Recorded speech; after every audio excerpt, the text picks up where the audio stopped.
ইয়াৰে বিষয়টো কেন্দ্ৰীয় চৰকাৰে তৃতীয় চতুৰ্থ বৰ্গৰ পদত নিযুক্তিৰ বাবে অসমত অনুষ্ঠিত কৰা নিয়োগৰ কাৰ্যসূচীত বহিঃৰাজ্যৰ প্ৰাৰ্থীয়ে অধিকাংশ নিযুক্তি লাভ কৰাৰ পৰিপ্ৰেক্ষিতত 80% পদ থলুৱা যুৱক যুৱতীক সংৰক্ষিত কৰাৰ ক্ষেত্ৰত আমাৰ বিধায়িনী দলে গুৰুত্ব দিয়ে।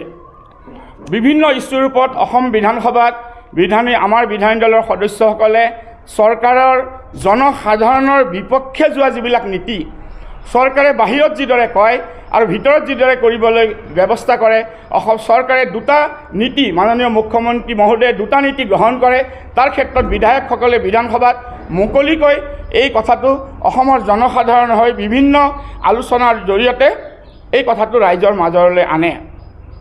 বিভিন্ন কথাৰ ক্ষেত্ৰতে বিৰোধী দলপতিয়ে গৃহ বিভাগৰ অধীনস্থ গৃহ জোৱান অসামৰিক প্ৰতিৰক্ষা বাহিনীৰ কৰ্মীসকলৰ সমস্যাৱলীৰ ওপৰতো বিধানসভাত মাত মাতে। বিধানসভাত বিভিন্ন ইস্যুৰ লগত এটা কথা জ্বলন্ত হৈ পৰে যে যিখন APSCৰ ক্ষেত্ৰত যিটো নীতি চৰকাৰে ইমান দিনৰে চিঞৰি আছিল, বিপ্লৱ শৰ্মাৰ যিখন কমিটিৰ যিটো ৰিপৰ্ট আহিল তাত চৰকাৰে এক যেন আউকনীয়া আৰু বেলেগ এটা মনোভাৱৰ দৃষ্টিৰে চাবলৈ বিচাৰিছে। অসমৰ জ্বলন্ত সমস্যাসমূহৰ ওপৰত চৰকাৰে যিদৰে কয় সেইদৰে যেন বিধানসভাত তেওঁলোকে ট্ৰেজাৰী বেঞ্চৰ পৰা সকলোবোৰ বিধানসভাৰ সদস্যসকলৰ যিবোৰ মতামত অসমৰ জনসাধাৰণৰ হকে তাত স্থাপন কৰা হয় তেওঁলোকে জোৰ দি গাপি সেইবিলাক ৰাখিবলৈ বিচাৰে। অসমত আজি আপোনালোকে গম পায় কিদৰে কি হৈছে। অসমত ভাৰতবৰ্ষৰ প্ৰধানমন্ত্ৰী নৰেন্দ্ৰ দামোদৰ দেৱ মোদীয়ে কিদৰে প্ৰতিশ্ৰুতি দিছিল, অমিত শ্বাহে কিদৰে প্ৰতিশ্ৰুতি দিছিল আৰু কিদৰে এটা এটাকৈ অসমৰ অনুষ্ঠানসমূহ কিদৰে তেওঁলোকে জোৰপূৰ্বকভাৱে অসমৰ জনসাধাৰণৰ পৰা বিভিন্ন নীতিৰে ভাৰতবৰ্ষতো কৰিছে। অসমতো তেওঁলোকে বলপূৰ্বক কিছুমান নতুন নিয়ম জাপি দি তেওঁলোকে অসমৰ জনসাধাৰণৰ ন্যায় নিষ্ঠা কাঢ়ি লৈ যাবলৈ বিচাৰিছে বিভিন্ন নীতিৰ জৰিয়তে। তাৰ ওপৰতো অসম বিধানসভাত বিৰোধী দলপতিৰ নেতৃত্বত বিভিন্ন ইস্যুৰ ওপৰত এইবিলাকৰ আলোচনা হয়। আজি আমি আপোনালোকৰ সন্মুখত এইকাৰণে আজি থিয় দিছোঁ, যোৱা বিধানসভা চলি আছে, এইখন বাজেট অধিৱেশন।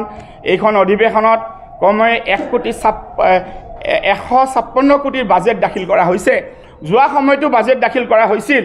সেই বাজেটসমূহৰ ওপৰত সম্পূৰ্ণভাৱে সত্যাসত্যভাৱে অসম চৰকাৰে কিদৰে পালন কৰিবলৈ পাৰে আৰু কিদৰে কিমান কোটি কোটি টকাৰ ওপৰত তেখেতসকলে লোন লৈ আছে।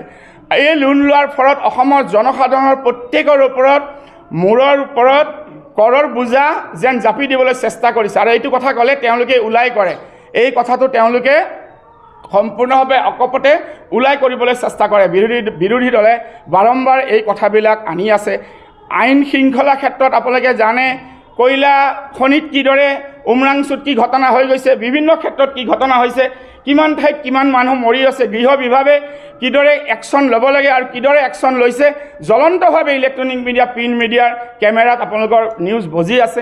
এই ক্ষেত্ৰত আমি অসম চৰকাৰক সতৰ্ক কৰি দিছোঁ আৰু বিধানসভাৰ মজিয়াত অনাগত সময়ত বিৰোধী দলে অসমৰ জনসাধাৰণৰ হকে প্ৰত্যেকটো সমস্যাৰ ওপৰত মাত মাতি যাব আৰু এইখিনিৰ জৰিয়তে আপোনালোকৰ ওচৰত থুলমূলভাৱে, যদিও একেটা দিনত আৰু বহু কথা বহু ইস্যুৰ ওপৰত ডিবেট হৈছে, বহু ওচৰত আলোচনা হৈছে, থুলমূলভাৱে আপোনালোকৰ ওচৰত দাঙি ধৰিলোঁ। আৰু তামোলপুৰ জিলা কংগ্ৰেছ কমিটিৰ কাৰ্যালয়ত আপোনালোকে আহি উপস্থিত হোৱাৰ বাবে মই আপোনালোকক ধন্যবাদ জনাই অসমৰ বিভিন্ন সমস্যাৱলীৰ ওপৰত অসম বিধানসভাত leader of the opposition Debabrata শইকীয়াৰ নেতৃত্বত আমাৰ বিধায়িনী দলৰ সদস্যসকলে বিভিন্ন ইস্যুৰ ওপৰত ট্ৰেজাৰী বেঞ্চৰ লগত বিভিন্ন ইস্যুৰ ওপৰত অসমৰ জনসাধাৰণ হৈ বিভিন্ন সমস্যাৰ ওপৰত মাত মাতিছিল। প্ৰিয় সাংবাদিক বন্ধুসকল, পঞ্চদশ অসম বিধানসভাৰ অন্তিমখন পূৰ্ণাংগ বাজেট অধিৱেশন সম্প্ৰতি আপোনালোকে চলি আছে গম পায়।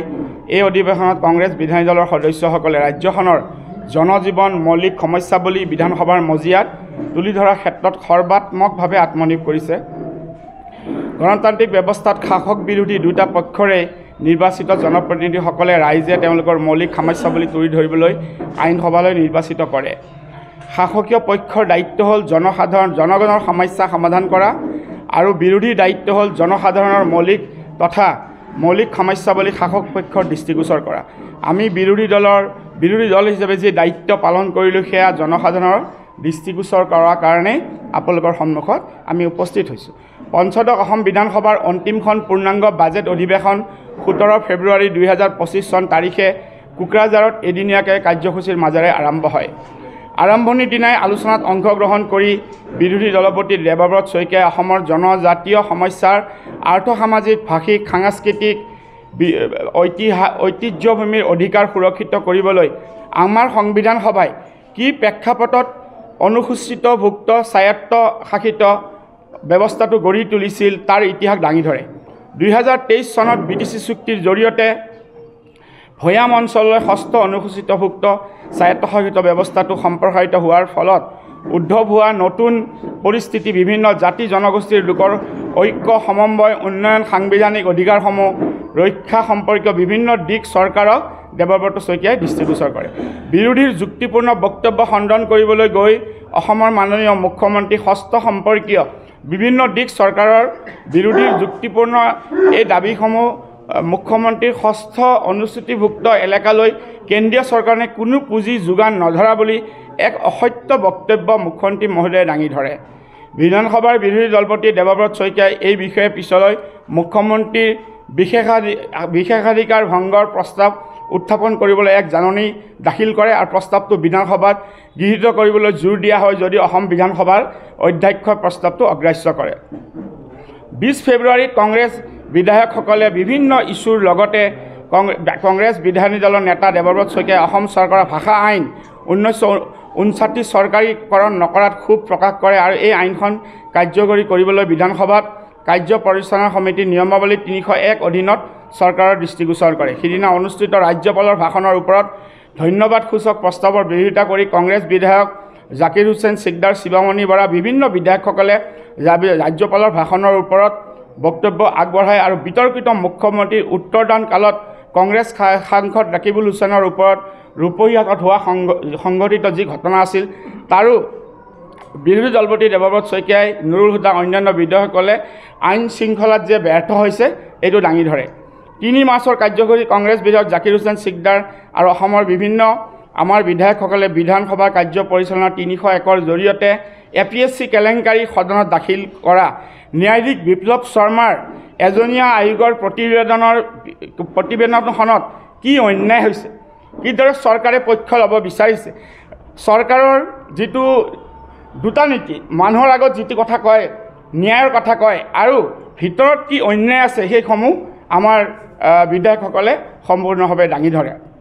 দেৱব্ৰত শইকীয়াই 4 মাৰ্চত গঠন হোৱা সংসদীয় সমিতিয়ে আগবঢ়োৱা পৰামৰ্শৰ প্ৰতি দৃষ্টি ৰাখি অসমৰ বৰ্তমান জনজাতীয় লোকসকলৰ কোনো ক্ষতি নকৰাকৈ মৰাণ, মটক, টাই, আহোম, চুতীয়া, চাহ জনগোষ্ঠী, কোচ ৰাজবংশীসকলৰ জনজাতীয় মৰ্যাদা প্ৰদানৰ দাবীত এক প্ৰস্তাৱ উত্থাপন কৰে। বিষয়টোৰ ওপৰত সুদীৰ্ঘ আলোচনাৰ অন্তত বিভাগীয় মন্ত্ৰীয়ে বিৰোধী নেতাসকলৰ প্ৰস্তাৱৰ ক্ষেত্ৰত সহমত ব্যক্ত কৰে যদি ক্ষিপ্ৰতাৰে প্ৰয়োজন সাপেক্ষে ইয়াক গ্ৰহণ কৰাৰ আশ্বাসে দিয়ে। একেদিনাই বিৰোধী দলপতি দেৱব্ৰত শইকীয়াই ৰাজ্য চৰকাৰৰ কৰ্মচাৰীসকলৰ অৱসৰকালীন সামাজিক অৰ্থনৈতিক নিৰাপত্তা সুনিশ্চিত কৰিবলৈ পুৰণি পেঞ্চন আঁচনি ৰাজ্যখনত কাৰ্যকৰী কৰিবলৈ দাবী জনায়। কংগ্ৰেছ বিধায়কসকলে বিশ্ববিদ্যালয় স্থাপনৰ লগতে তাৰ লগত হোৱা অন্যায় আৰু বিভিন্ন দাবীসমূহ বিধানসভাত উত্থাপন কৰে। এইটোতো আগতে আমি শুনা নাই, আগতে আমি দেখা নাই, আগতে আমি শুনাও নাই, আগতে আমি দেখাও নাই। অসমৰ ঐতিহ্য, অসমৰ জ্বলন্ত আমাৰ যিসমূহ জাতীয় সংগঠন আছে, অসমৰ ঐক্য পৰম্পৰা আছে, এই ঐক্য পৰম্পৰাৰ লগত ৰজিতা হোৱাই অসমে যুগে যুগে জাতি জনগোষ্ঠীয়ে অসম ভূমিত বিভিন্ন জাতি জনগোষ্ঠীক লৈ আমি বিভিন্ন উৎসৱ পালন কৰি আহিছোঁ আৰু এইটো উৎসৱৰ কথা এইবাৰ আমি প্ৰথম শুনাম। জাতীয় কংগ্ৰেছে শক্তিশালীভাৱে বিজেপি, UPPL, BPF সকলো বিৰুদ্ধে যুদ্ধ দিব আৰু যাৰ কাৰণে অলপ সময় আগতে আপোনালোকৰ কাৰণে পৃথ্বীৰাজ চাথে ডাঙৰীয়া ৰখি আছিলে।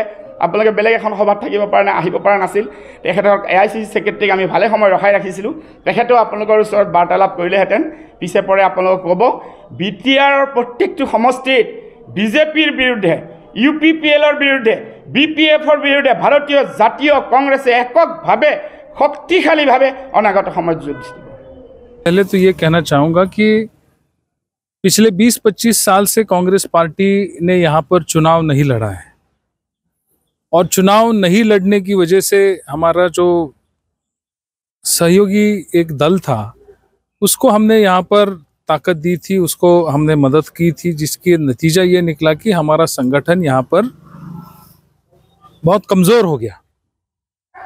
लेकिन पिछले लोकसभा चुनाव से कांग्रेस पार्टी ने, असम प्रदेश कांग्रेस पार्टी ने और ऑल इंडिया कांग्रेस पार्टी ने यह निर्णय लिया है कि इसके आगे बीटीआर के इलाके में किसी भी दल के साथ कांग्रेस पार्टी का किसी भी प्रकार का गठबंधन नहीं होगा।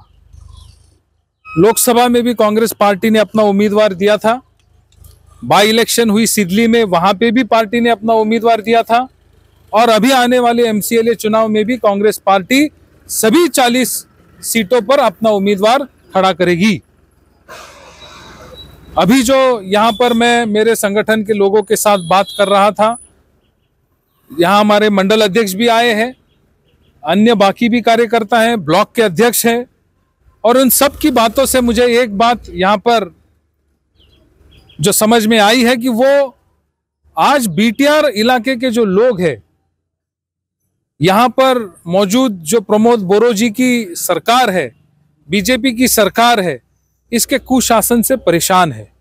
जिस प्रकार का भ्रष्टाचार यहाँ पर चल रहा है, जिस प्रकार का सिंडिकेट राज यहाँ पर बीटीआर इलाके में चल रहा है, लोगों को असुविधाएं हैं, ठीक से काम नहीं हो रहा है, परेशानी में जनता और राजा मस्त है।